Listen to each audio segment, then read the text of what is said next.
Welcome back, folks. This has been a difficult month, I think, by a lot of people's standards, whether they want to admit it or not. This has not been an easy month. When I drew the Tower card, the Thoth Tower Tarot card, at the beginning to see what this month was going to be like for the USA Collective, of course, it wasn't going to be immediately obvious as to the specific details of each event, but shortly after I uploaded that video, the meeting with Ukrainian President Zelensky occurred, or not the interview, the White House visit occurred. And as I'm recording this, Canada just broke off economic, military, and national security connections between itself and the United States. And I shouldn't be surprised because Spirit told us this was going to happen almost a year ago. I uploaded a reading for Pluto in Aquarius, how that was going to affect Canada specifically on the request of a viewer. And I saw in that reading that Canada was going to be forced to cut off its connection with the United States. And at the time I wondered, what would make it so that these two countries tightly connected to each other would be broken apart? This month we learned. So this has been difficult for me personally. It's been when I realized that this is truly a dictatorship that we've transitioned to, and it's just in the early days, but it's still a dictatorship. For me personally, this has been difficult, and I'm sure that for you, it has been too. This has been a fiery season, and we've just started to see the beginning of the fiery stuff, because this year is the year of the snake, of shedding old skins that no longer serve us. It's time to wear a new skin. This is the year 9, and that points to, I think it is. And if that's the case, then that points to letting go of old patterns, shedding old patterns. Let's get into the astrology of the week before I get too far into what all is changing. Venus and Mercury are continuing to be both retrograde and will be until, I believe, later in April. This is April, or it's about to be April anyway. But they are retrograding through Pisces. This is about dreaminess in an either bad or good level. This can be about daydreaminess about the future, about the past, about where you currently are. If you can have fun during these, if you're in the United States, or if you're anywhere that's deeply affected by the United States, this is a good time to enjoy the good days, because we're transitioning into some really rough ones. So Venus is going to enjoy the pleasure-filled days that Pisces is going to encourage her to have, and it's going to be interesting for Mercury in the sense that it's an air sign floating around in water. So prepare for some potentially emotional conversations, especially about what's going on these days in the United States. Just be ready for it if it happens, and especially be ready for it within yourself. Retrograde is just as much about reflecting on the self as it is about reflecting on external factors that are going on. So this would be a really good time to see how you feel specifically about everything going on, and about the end of they weren't good days. When you think about all the conflict, about all the violence, about all the oppression, they're not good days, but compared to what we're heading into, some might say that they were better. They might not. It's up to everybody, okay? Up to everybody's experiences. So with Pisces, that's like the daydreamy, like the living in a fantasy from time to time is not a bad thing. Ideally, Pisces should encourage us to get in touch with our intuition, to get in touch with our compassion, even for people who despise us, regardless of whatever the circumstances may be. It's about being in the highest version of Pisces. At the lowest version, it's about delusion. It's about not seeing things for what they truly are. It's about ignoring intuition, even though Everybody around you sees how your situation, or sees how a situation, it may not be yours, how a situation can improve, but no one has the willpower to do anything about it. So this Venus and Mercury retrograde in Pisces can mean a lot of different things for both the collective, for groups of the collective, and for the individual. That's all going to be different how it manifests. But expect some feeling that this is the end of an era, because it was. Over this past week, this was the end of an era. Today, as I'm talking, Neptune just now transitioned into Aries. And I say because I think that it did for my particular part of the world. It still, I think, could be still in Neptune and Pisces, but for the rest of the world, for most other people, Neptune has already transitioned to Aries. Let me get into the current chart of the day. Yeah. So I downloaded this off of AstroSeek, and you should be able to see it on your screen right now. As you can see, this is universal time, and these are coordinates for nobody, everybody and nobody, okay? So I've got it up on your screen right now. Right away, I can see some really powerful aspect patterns, specifically this grand squaring triangle. That's not a real aspect pattern, so don't go Googling it to get more information. But it's one that takes up the majority of this particular, or takes up, a solid half of this particular chart. And that's the relationship between Pluto in Aquarius, between Black Moon Lilith in Scorpio, and between Chiron in Aries. This gives me the sensation that there is the brewing tendency, the brewing desire for violence to protect one's reputation, to protect one's face, or the collective, or a certain group that the individual identifies with. I'm suspecting that this could potentially lead to the risk of a terrorist attack. Okay?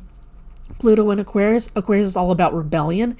It is largely somewhat to do with emotionally charged zealotry, religious zealotry, or even political idealism, and committing acts of violence in that kind of department.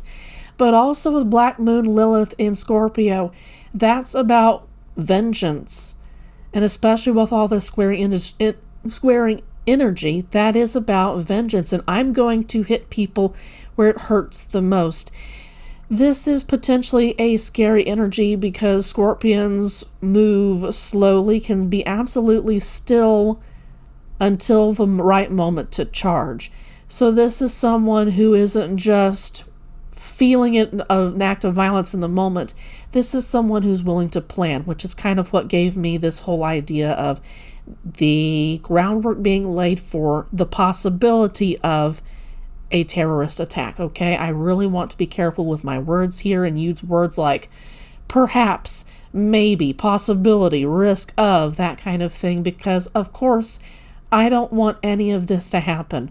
The greatest revolution that any individual can have, whether they're living completely unconsciously or not, is to have an internal revolution where you pick the spiritual path that you vibrate, you resonate with the most, and follow it with all of your heart.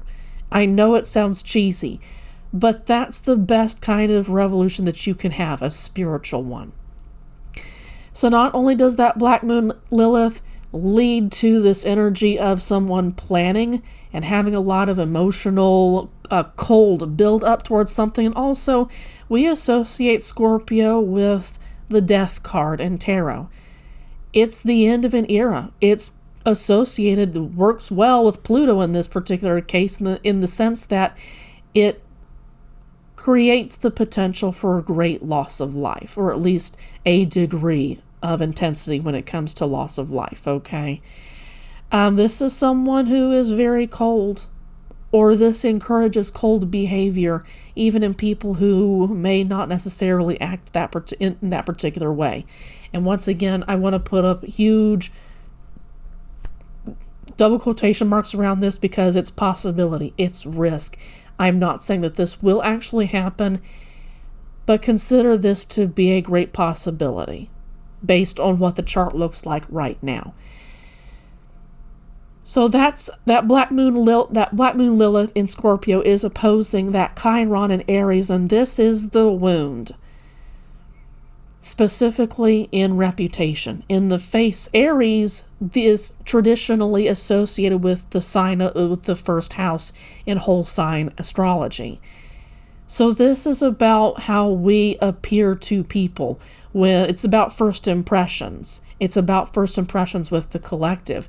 If someone identifies with the wounded ideology of a particular political group, this is where they may get heated and lash out and use the energy of Pluto in Aquarius and Black Moon Lilith in Scorpio in order to fulfill their deepest desires of getting back at somebody else.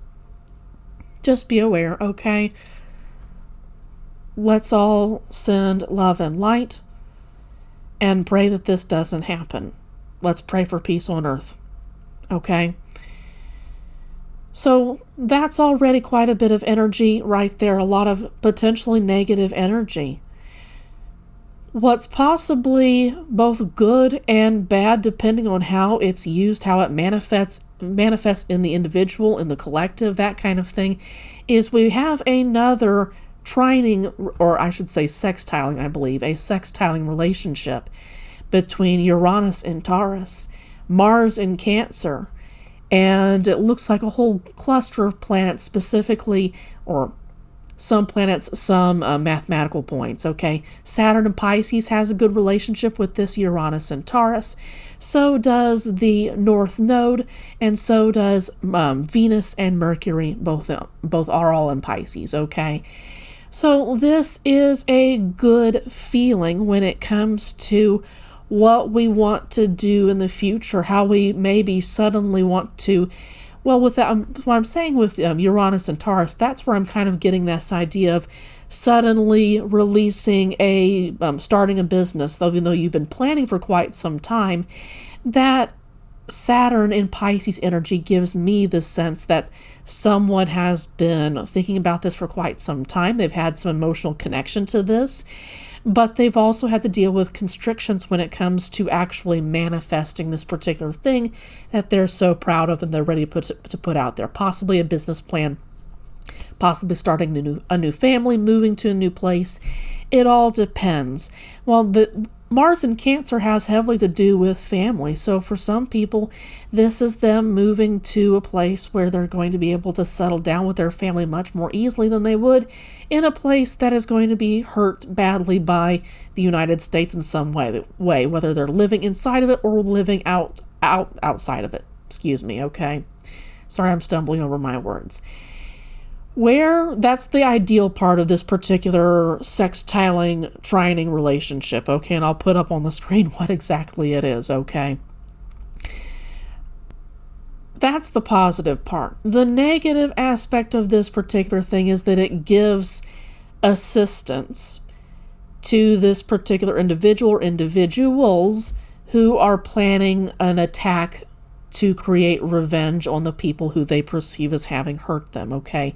Somewhere in the world. But because I've lived only in the United States, there is a degree of ethnocentricity to this particular reading, even though it's got its universal time, has no coordinates, okay? So the energy with the United States is particularly hot this past week and this week and going throughout April, and that throughout the next 6 months. Expect to see some fiery energy that you would expect to see in the year where a lot of fire and air energy really starts to kick up. Okay? And that's the astrology energy of this particular, of the point that I'm reading it, but also of this particular week, because these are slow-moving transitions. These are slow-moving planets. A lot of them are in any case. And these are energies that we're going to be feeling for quite some time. Okay? I want to get into, you know what? Let's do the comforting words first. And then we'll get into my tarot cards in just a second to get into the energy of the week. So Sufi wisdom is both honest and comforting at the same time, and is very kind. And I think it's a good way to lead into this particular reading, especially considering the energy of this week.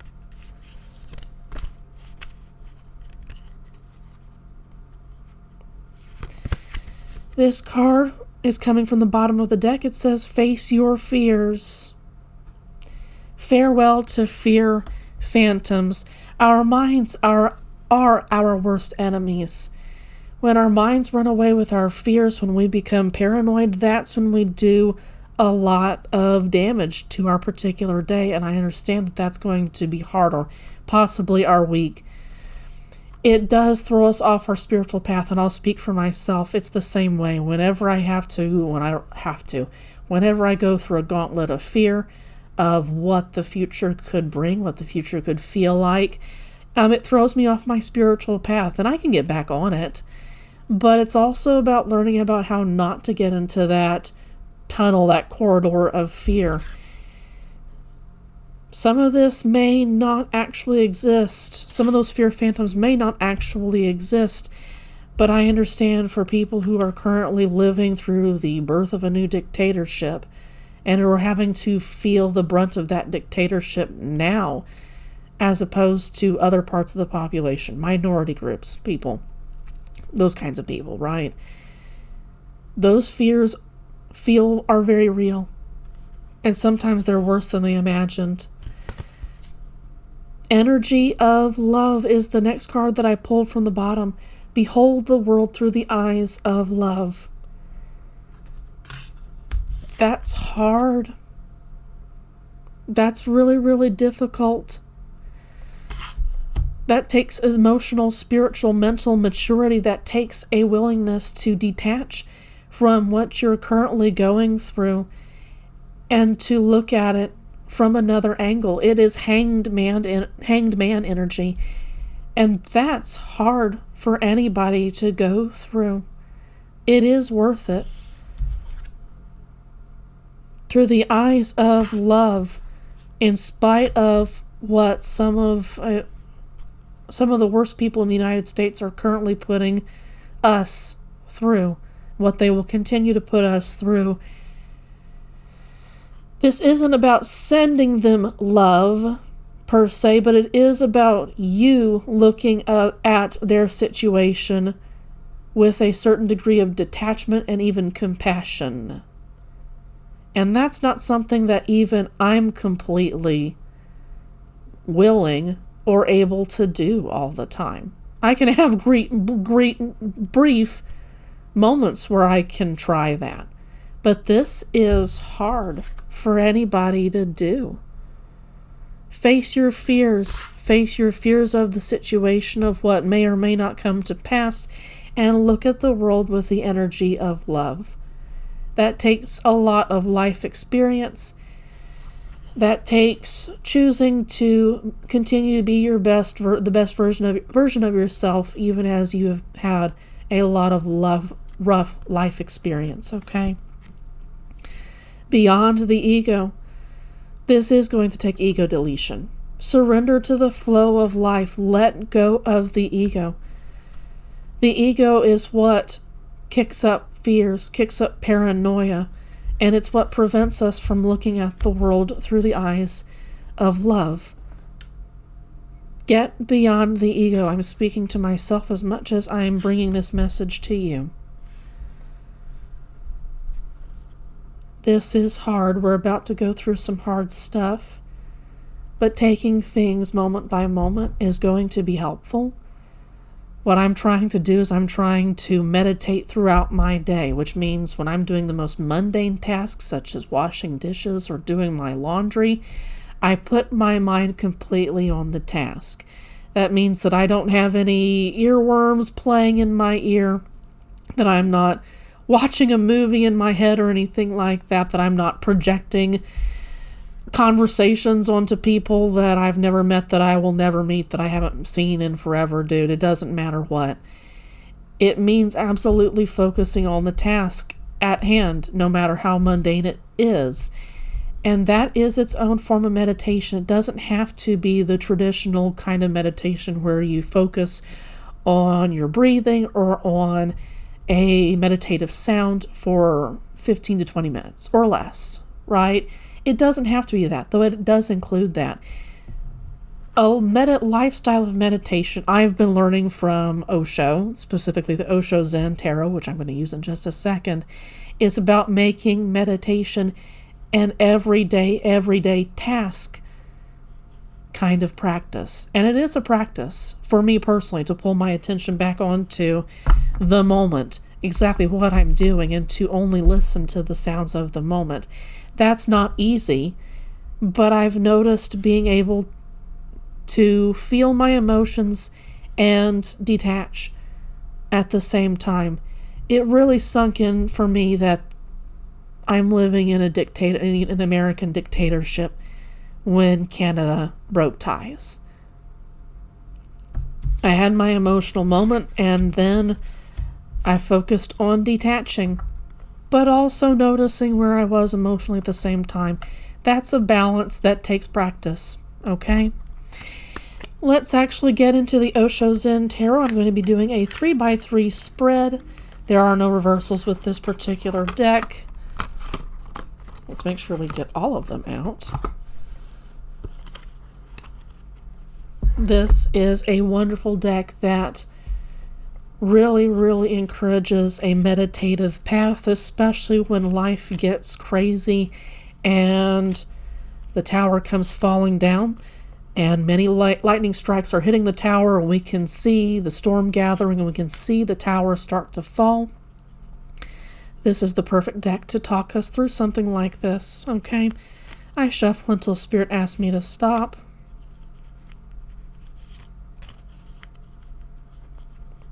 Take all from the top. The Rebel. So, earlier I said that Pluto in Aquarius encourages rebellion, and that particular large squaring triangle with an opposition as well also creates the potential for some acts of violence. This is asking you to be the right kind of rebellion. Okay? This is a spiritual rebellion that goes on within you, and this is you having the emotional intelligence, spiritual and mental as well, to know when to defend and when to lay down arms. But reflect mostly on the responsibility that you have to yourself, to the people most vulnerable in your community. This is about channeling that Neptune and Aries energy in the best version of itself and defending the people, the most vulnerable people in our most vulnerable minorities from what we know is coming as best as we possibly can. Our police forces are already arresting people who are using their First Amendment rights. This particular rebel is breaking chains. I know my camera doesn't show that very well. Maybe you can see them on bottom. It is possible, but that requires, a great deal of spiritual strength. We need to become our own inner... This is the Emperor in the traditional Rider-Waite-Smith, okay? The Emperor appearing alongside the Page of Swords or the Page of Clouds in this particular case. This is where the mind just endlessly goes places. Some might call it ADHD, okay? ADHD doesn't help the scenario. But this is about the mind just doing stuff and us not being in control of it. If we are to start down the path of becoming our own inner rebels, even if we're shy people who like to stay home, who don't like to make waves or anything like that, you are still being asked to transform into someone who can be this when your time comes. With the Page of Swords, Page of Clouds as well. The journey starts within our minds and with us calming them through practices like meditation, but also doing everyday meditation in the sense that you focus on even the most mundane tasks. It does mean that you single task It means that quite possibly that you multitask a whole lot less. And for some people, that downshift might be might be real hard work, okay? For others, not as much. This is the Magician card, existence, in the Rider-Waite-Smith, in the Osho Zen, about just regarding the universe, focusing on what it is the universe has to provide us and how beautiful the world that we are in is still. Just because we have some horrible things going on right now doesn't mean that we can't focus on how beautiful nature is. It doesn't mean that we can't be grateful for what we do have, especially right now, before things really before we start feeling the consequences of how the United States has behaved on the world stage this particular month of March, I should say. There is still a lot to enjoy. When I needed to process Canada breaking ties with the United States, I went outside. I swung in a tree swing for a little bit and just listened to the outdoors. I didn't bring any music. I didn't bring my phone or my iPad or anything like that. I just sat outside for a bit, and that brought me back to earth. It grounded me. It did help. Even if you can't get out to a nice place where you can appreciate nature for a bit, you can listen to nature-based soundscapes, is what I should say. Soundscapes. There are 10-hour, 8-hour, 12-hour soundscapes for free on YouTube, and some of them may have ads. Others of them will not. And merely hanging out with those particular sounds may help some of you. But just being an observer is one of the best ways that you can calm your mind and start to become your very own rebel. If not for a group of people, if not for the most vulnerable in our society, then for yourself, because you may be among the most vulnerable in society. Okay? I said it in another video, and this card is coming up again, because we need to realize that there is nobody coming to save us. We need to save ourselves. It's our responsibility now. Pluto in Capricorn was all about authoritarian, monolithic structures taking power away from the people, more so than it had in the other Pluto transits. With Pluto in Aquarius, that changes. That energy changes to the collective. This is the time for the collective to wake up and say, indeed, no one is coming to save us, and therefore we save ourselves. We do it our way. Hopefully with spiritual retribution, spiritual revolution, as opposed to acts of violence. The greatest form of revolution that a collective and individual can have is the spiritual one, the spiritual awakening. When you conquer your shadow, when you understand it for what it is, you don't work with it, you work to decrease it. When you work to decrease your ego, you have won. Or you're in the process of winning. And as I say winning, we have the Six of Fire. This is an entity riding on the tiger of success, riding across the world. You can become the hero that they talk about in the stories. That's how these cards are stacked. But also be cautious of an emotional, mental, spiritual immaturity that may see yourself as a freedom fighter and may picture success before it happens. This is also about politicians, maybe even VIPs, celebrities coming to save us when that isn't the case, and of fantasizing in advance of what it is that these people are actually not capable of doing. we can find victory.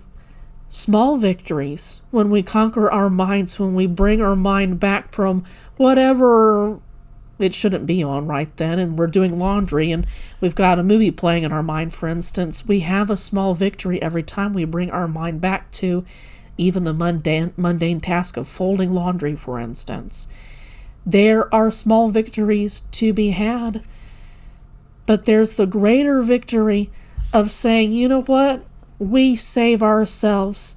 Let's not rely on politicians or VIPs or billionaires with who may be okay people. Let us rely on ourselves.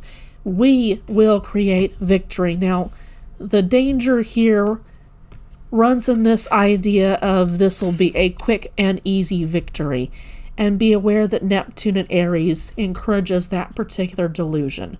Remember that Pluto in Aquarius is going to last until 2042, I think, 2043, possibly with some retrograde periods in there. This is going to be a long fight. And there are some of us who are not going to make it to the end of this particular fight. I hope that you do get to see the end of Pluto in Aquarius, and I hope that you like the new world that comes out on the other end. But keep in mind that there will be martyrs in this particular fight. And remember that the universe is guiding and watching everything that happens, records everything that happens, and that there must be balance when a particular thing is done. Balance must be achieved. Remember this. Existence, staying in the moment, enjoying nature for as long as you can, for just you and nature by yourself. This is where you come into true peace. Harmony is what this particular card says. This is the 10 of water, or the 10 of cups. This particular person knows inner peace, and it guides them throughout their day-to-day, their year-to-year, their decade-to-decade. It forms how they proceed through life, and that is where the true success is. It's not looking to guidance from outside sources. The guidance comes from within when you learn to work with your intuition. This is a great time to get a deck of cards, a deck of tarot cards for yourself, or maybe a deck of oracle cards. Maybe you vibe better with Lenormand cards or another form of divination. This depends entirely on you. You need to find the form of divination that you work with best. It's one thing to get your messages from tarot readers. That's fine. But ultimately, the universe has words that it wants to communicate directly to you, that you may not necessarily get through, especially not a collective reading like this one, for instance. I love speaking to the collective, especially about stuff like this, but I'm also 100% aware that there may be a personal message from you, for you, from the universe that you can only discern once you start to work through your intuition, or practice towards listening to your intuition, okay? I hope I'm making sense. We have the 2 of water, friendliness, landing on top of the dream, landing on top of the rebel. One of the best ways to be rebellious is to be kind, to be compassionate towards those who are suffering. This is where leopards ate my face stuff comes in. As hard as it may be, as much as you enjoy that moment of schadenfreude, when a new leopards ate my face story comes up, you need compassion instead of this sense of schadenfreude. And I'm speaking to myself as well. That's the most rebellious form of behavior that you can have at this particular fiery time. Fiery energy is going to tend to incur war, fighting, battles, being aggressive, as opposed to being assertive, okay? At this time, one of the kindest things you can do is flow with your intuition, flow with kindness. This is the time to keep silent with that Page of Swords. It's not just about our minds that fruitlessly churn up a lot of energy and anxiety and fear and that kind of thing. It's also about the things our mouths say, that in a moment of anxiety, we don't know what we're saying. We're just babbled for the sake of releasing some anxiety, okay? It's time to let go of that. It's time to start moving in silence, as hard as that may be. You may be someone who enjoys connection. This is the time to see which of those connections are the strongest and which ones are the weakest and need to be let go of. Here I've pulled from the top of the deck the Knight of Clouds, and this particular knight is this close to exploding and fighting like crazy. My camera doesn't show it, but in the background with this Knight of Clouds, there is a castle, it looks like, in the background, that he's ready to attack, but it's made of clouds. It's not real. He's ready to strike at anything. He's got a bunch of buttons on his armor that anyone can press, and he just explodes in anger. Be cautious of this. If you achieve what appears to be a small victory and it's taken away from you in some particular fashion, from you personally or from the collective you identify with the most, be careful about how you respond, because you may act rashly in such a way that you regret it later on. This would be in a way that does not meet the standards of your best and your highest good. Your intuition may be telling you not to do something, but with Mercury being in retrograde, this is the face of the trickster god. There may be something in you that wants to kick up some drama just for the sake of doing so. Be careful not to do this. This is a good time to disconnect from social media, because there will be people posting a lot of memes, there may be some social media posts that really pull away a lot of your energy because it makes you angry, and you may respond, and that might pull away even more of your energy. Focus exclusively on your spiritual path at this time. Make this a month where you stay away from social media as much as possible, unless it's the kind that relaxes you. Let's say that. Let's say not like absolutely no social media, but only the social media that's going to chill you out and put you in a good place. For some people, that means disconnecting from the news, and if it floats your way, then it floats your way for a reason, okay? But otherwise, I know somebody who limits their news exposure to 15 minutes per day, and that's it, okay? Here we've got the Two of Rainbows. Hopping from place to place or moment to moment, living in the moment, is what this connection to nature is going to do. When we get mixed up in the fray, when we get into hoping for somebody to rescue us, we miss out on these incredible moments in nature. For a lot of the United States, for all of the United States, the spring equinox just occurred, and there's a lot of really beautiful stuff to look at depending on where you are in the United States. Make time to look at the pretty stuff that nature has to provide. It is a bit of a stereotype for someone to say, hang on, let me plug in my computer.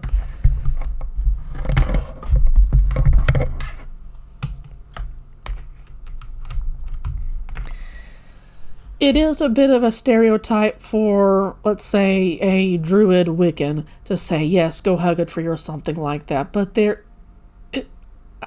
humanity lived in nature for thousands upon thousands of years, millennia on millennia, before they ever went into buildings full time.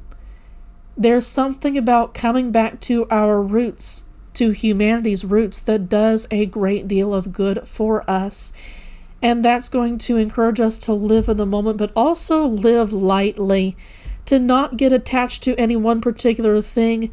This entity is moving through a city, But he doesn't see the city as much as he sees the rainbow swirling in the air. It's about seeing nature in even the most concretest of concrete jungles. It's about seeing the beauty in the moment. And that's a practice to set up. It's worth setting up. It may be hard work. It may be harder work for some than it might be for others. But this is work well worth doing, especially as we're getting into the start of some really tough consequences for the United States, if you are living in the United States, okay? Oh my God. I want to end this reading with a huge apology to Canada, and just to say that I'll speak for myself and say that I still think of you as a friend, and I am horrified that Canada was pushed to this particular point, but I understand completely. So with that, elbows up, hearts out to Canadians. I'm so sorry.